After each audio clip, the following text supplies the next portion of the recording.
Hey guys, welcome to my channel. My name is Jane Lawrence and I come with a lot of juicy content. From here on out, this video about quick sex will focus on situations, places, and even moments of the day where Quickie is favorable. What positions should you try? Are there toys and lubes that you should use? Okay, so keep in mind that spontaneity can be positive, especially when the relationship just got started.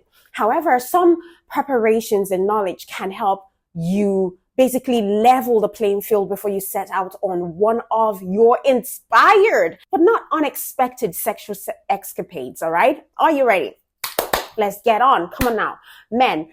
I want you all to become a sex god, a sex expert, capable of bringing any girl to a massive orgasm anytime, anywhere, any place. Now, what is the best time for a quickie? Believe it or not, there is a time of the day that is best for sex. We know that men and women's hormonal cycles differ greatly, sometimes from person to person within the same gender. For example, you could be horny in the morning while other men prefer it in the afternoon, or vice versa. And of course, women's hormonal cycle lasts 28 days typically, while men's sex drive oscillates throughout the day on any given day. All right. Luckily, there are moments of the day where men and women's horniness peak coincide. And these moments are the perfect moments for an excellent screw session. Now, ladies, have you heard of the morning wood?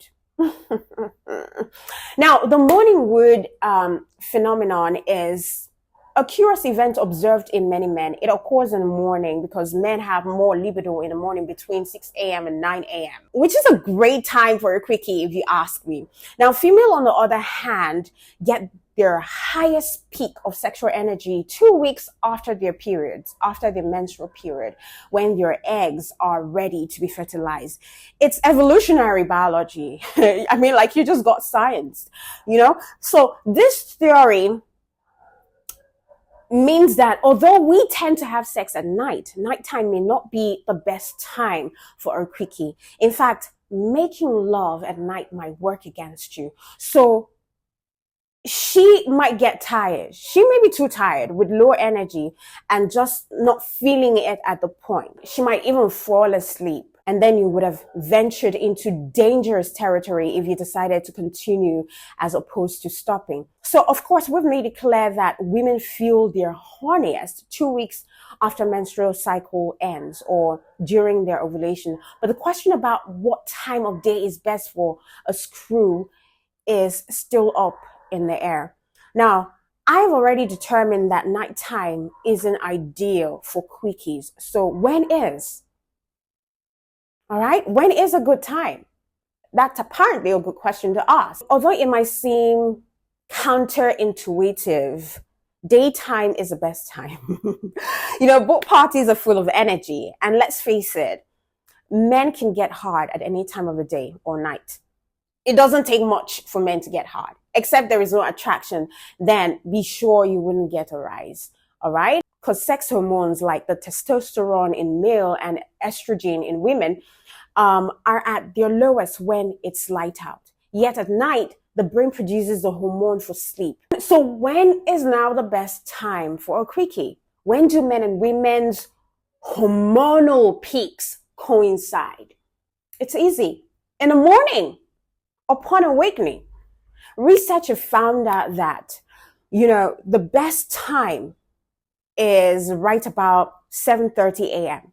Some of you may not agree, but like I usually say, everyone is different.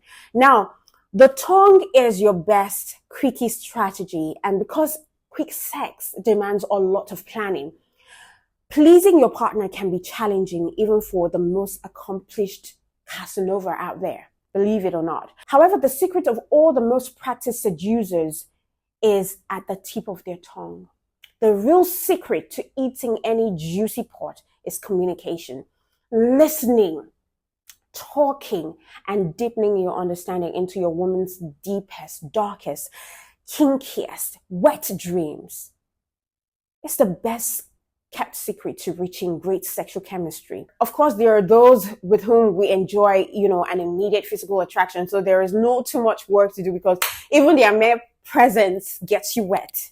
Do you get what I mean? Just by seeing them, just by talking and being with them, you're already wet because there is this attraction. So there's not a lot of work that should be that would be exerted, except there is a problem in that attraction for the person that you're with. Or maybe you're in a relationship where you might share similar fantasies or fetishes with your partner, so it's a lot easier for them to get in tune with it when you start with, those fantasies. Whatever the case may be, I feel like understanding how to reach the point of no return is a matter of practice and tongue. Because when you openly express your fantasies and, your unique sexual taste, it's just an experience far more intimate than sharing a bed in the nude.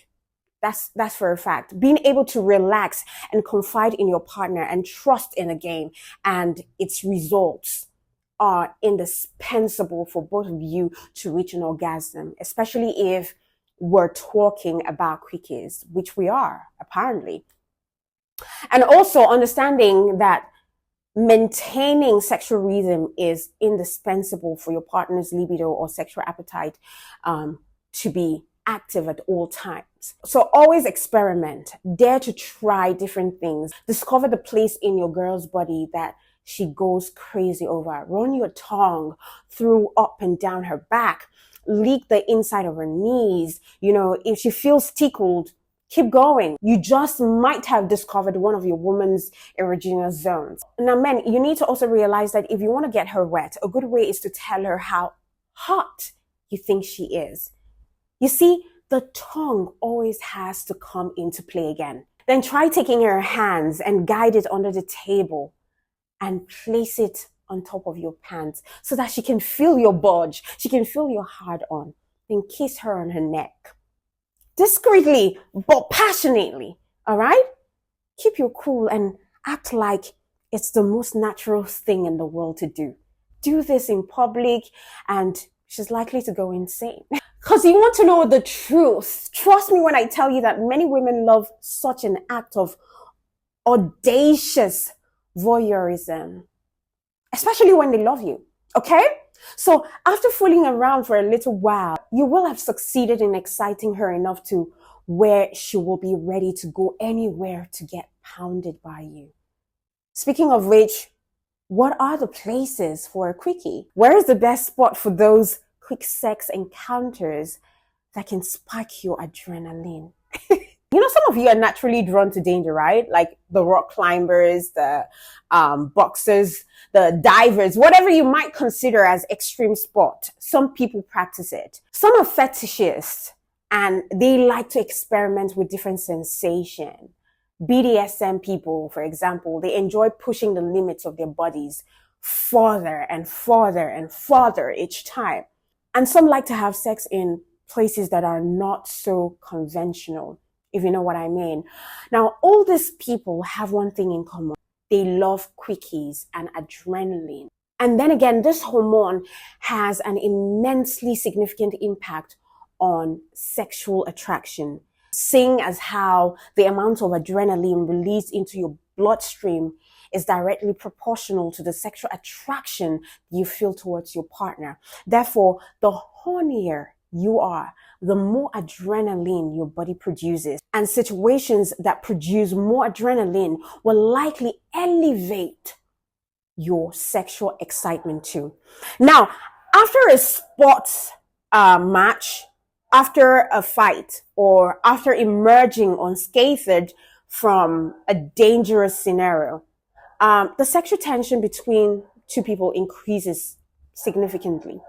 This is why the best places for quickies are often forbidden places. Probably that sensation of imminent danger, the potential of being caught at any point in time increases the heartbeat and excitement, thereby making you reach a quick and powerful orgasm. Now let's talk about the best places for a quickie, for the quickest orgasm.